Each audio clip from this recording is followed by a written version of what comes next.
Hey everybody, Resident Loser Jeremy here, and today I want to kind of approach something I've kind of talked about in a few other videos, and surrounding failure and being a loser, which is kind of a constant theme on the channel. It's in the name. How to keep going when things just feel like they're falling apart around you.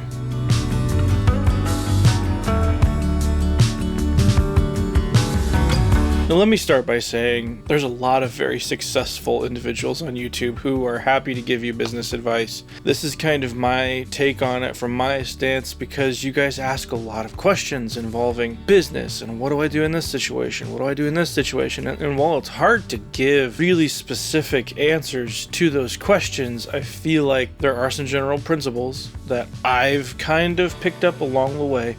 I'm not saying this is the gold standard, but maybe they can offer you some insight how you can make the best of a seemingly bad situation. The first one is drive, and that's something that's really hard to teach. I don't think you can learn drive from someone else. I think it has to come from somewhere inside of you when you're up against a tough situation and you have to figure out your own way out. Drive is something really hard, but really necessary, and it's even hard to describe what it is. But some of these other things kind of apply to what drive actually is. So what can you do to keep that drive going? So when things seem to be crumbling around you, it is good to have a plan. However, my first point is going to be focus. You need to be focused in on what you're doing right now. And is that tracking a band? Is that mixing a song? Is that mastering a song? Is that editing drums? Whatever that is, be hyper focused on what you're doing now, because if stuff is bad and if things are crumbling around you, it's really easy to let your mind wander as to what the other things need done. And if you're looking at all of that and you're looking at this massive hill you have to climb, you're not going to make it up that hill. And success isn't something that just happens, right? It's something that takes a long time. But if you can be successful today and you can try to be successful tomorrow, the overall arching of these things make you a successful individual over time, right? So just focus on what you're doing right now. And good planning will allow for those future events to have their time. If you can look at your calendar and you see this is coming up later, but you don't stress about it. Good planning will allow that thing to have its own time, but right now you're doing this. So do this to the best of your ability. The next one to go right along with focus is presence. Be present in any moment that you're in, and this is something that I really struggle with. I try to be present with everyone involved because I can really get hyper focused. Focus is not something that I struggle with, especially when I'm doing a task like tracking or mixing. I laser focus in, but I can definitely lose being present in the moment, and especially when other people are involved. In a business like this where we're constantly around bands, we're around artists, we're around other individuals, if I'm that focused in, I can easily disregard anyone else in the room and give off almost a combative vibe, if that makes any sense. And when things are crumbling around you, it's important to stay present to everything, because maybe there's a comment offhand of someone's making which can turn into a lead of something down the road. You have to be focused, yes, and involved, yes, but present. People know when they're being heard, when their company is genuinely being enjoyed. And if you don't allow yourself to be present in that moment, you don't even give yourself that chance to connect with your client on that level. Being present is huge. It can often lead to a lot of doors that you don't even realize are there. The next one I think that's very important when everything else is falling apart around you is to be humble. Now, that's to say, I don't think being humble means lacking self-confidence. Oftentimes that's really hard, and it's easy when you have a lack of self-confidence to kind of come across as humble. Humility to me is being self-confident in what you're able to do, yet not overly cocky about it. You need to know that you can do something. Know that even though you may be up against this insurmountable task that's ahead of you, you can be confident in whatever task is in front of you and whatever you have going on without being kind of a jerk about how much you know, which definitely seems to be an issue among engineers in our field. Sometimes people are so good at what they do, but people cannot stand to work with them. Careers are not made or broken overnight, despite what the industry has you to believe, and the same goes with relationships within this industry. Yeah, that person may get lucky and get a great gig one time. Words travel faster than work. And if you are a pain to work with, or on the contrary, or if you're awesome to work with, those words travel faster than your work itself, especially when you're an engineer producer. Though you may get credits on something, who's even looking at those credits? Or if it's on Spotify, YouTube, whatever, who is even going to list your credit anywhere for it to be seen? So for that reason, we are just as much customer service minded as we are confident in our work. So humility goes a long way here. One big one, working hard does not mean working yourself to death. I guess it's definitely easy in the American idea of the American dream, the work, the hustle, the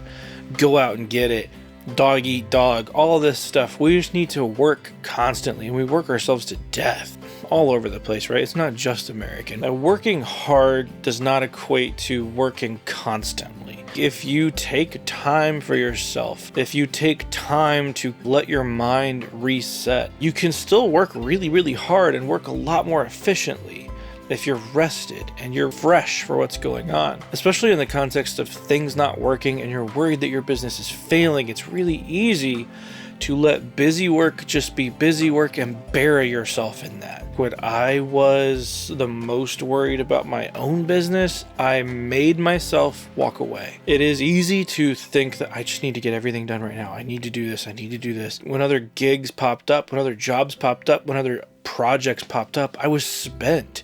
I had been burning the candle at both ends, really getting nothing done. And now when this great opportunity presented itself, I was not in the right mindset to attack it. Because I let myself get so busy for so long and get so buried and so tired, when that opportunity finally did come around, although it was great and I was very thankful for it, I didn't allow myself to do the best possible work I could have done because I just wasn't there mentally. And there are some people that are going to disagree with this point, and that's fine. If you're one of those people who can work 24/7, you don't have a family, you don't have obligations, maybe that's something you can do, especially when your business is crumbling. But for those of us who have other obligations, families, kids, whatever that is, you keep this part of yourself in check. You can work hard. You can still work long hours, but just be aware of what you're doing to yourself and your mindset so that you're ready whenever the next thing comes. The next one can kind of be like insert whatever works for you. For me, this is get outside. Force myself to get outside. And that could be a lot of different things. Just getting away from this, getting away from the work. And this goes right along with the working too hard, you're working yourself to death, and that's not going to help anybody out. The same thing if when you are working and you're only allowing your brain to be here, even when you're not here. Let yourself go for a walk. Let yourself stop listening to music, turn off the news, get off of Facebook, and just rest your brain.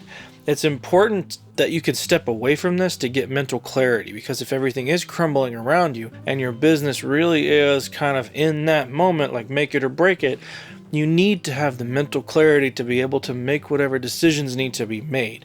And you can't do that if you're constantly draining. And this stuff can really be a mental drain.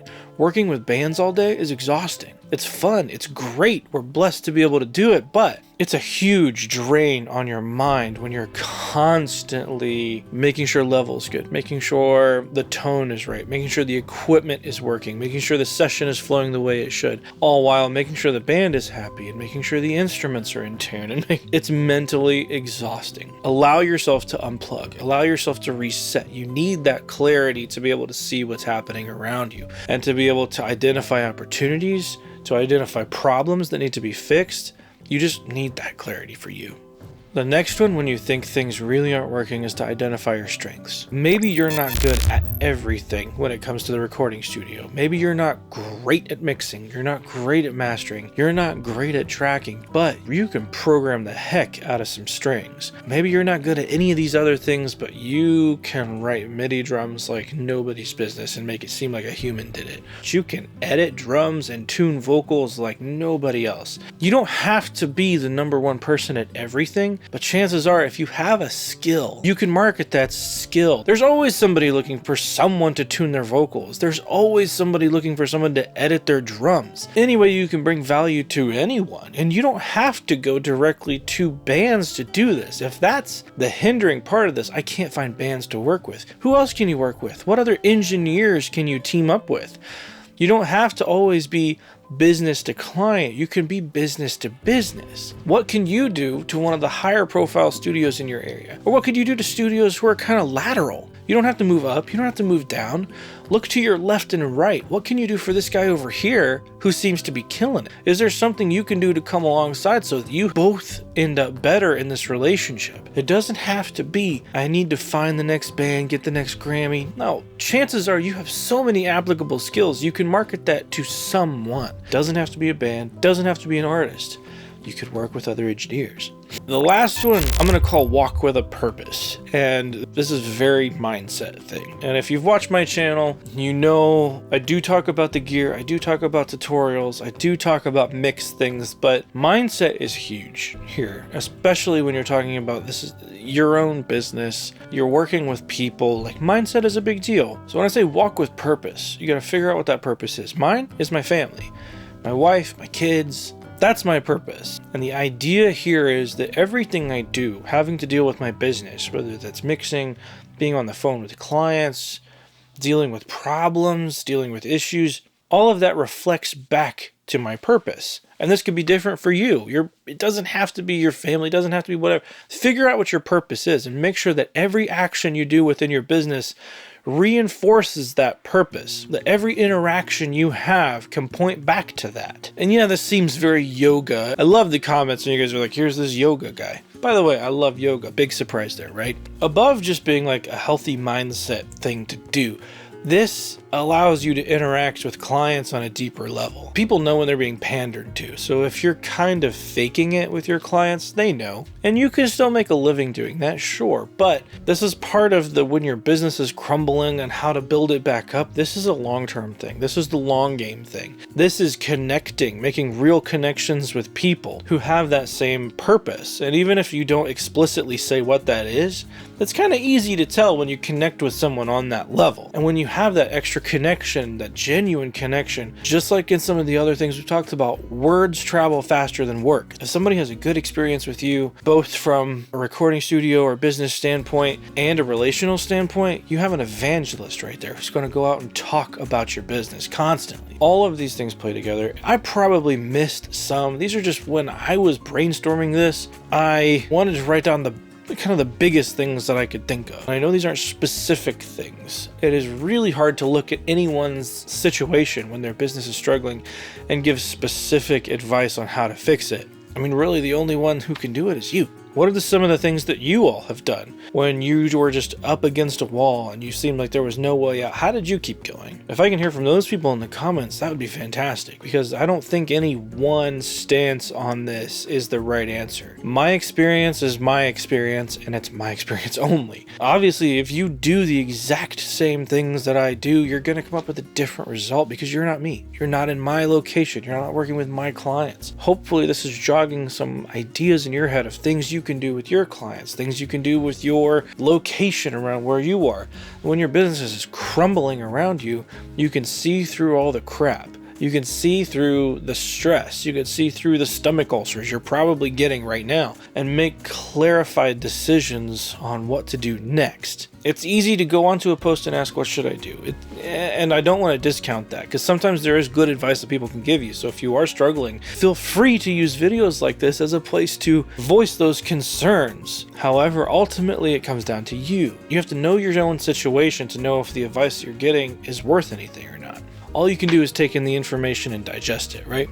Anyway, guys, a lot of people out there starting businesses right now, whether they like it or not. A lot of people out there struggling, and there's some people out there who are doing really, really well. So let's use the comments down below to be a positive experience for everyone. We all go through hard times. I've gone through a lot of hard times, and if it wasn't for people who really offered me good advice, offered me help, offered me encouragement in those times, I probably wouldn't be sitting here now. So if you have words of encouragement, go ahead and leave it down below. If you have any other advice that I missed, put it down below. Let's let the comment section in this be as positive as we can make it. When I have asked that of you guys before, you came through really, really well. Let's see if this happens again. Anyway, guys, if you like this one, hit that like button. If you want, go ahead and hit the subscribe button, because we do stuff like this a lot. I do talks like this, we do mixed tutorials, we do tips and tricks, we talk about how to have meaningful relationships in the music business, and we have some really cool video ideas coming down the line. So hit subscribe for that.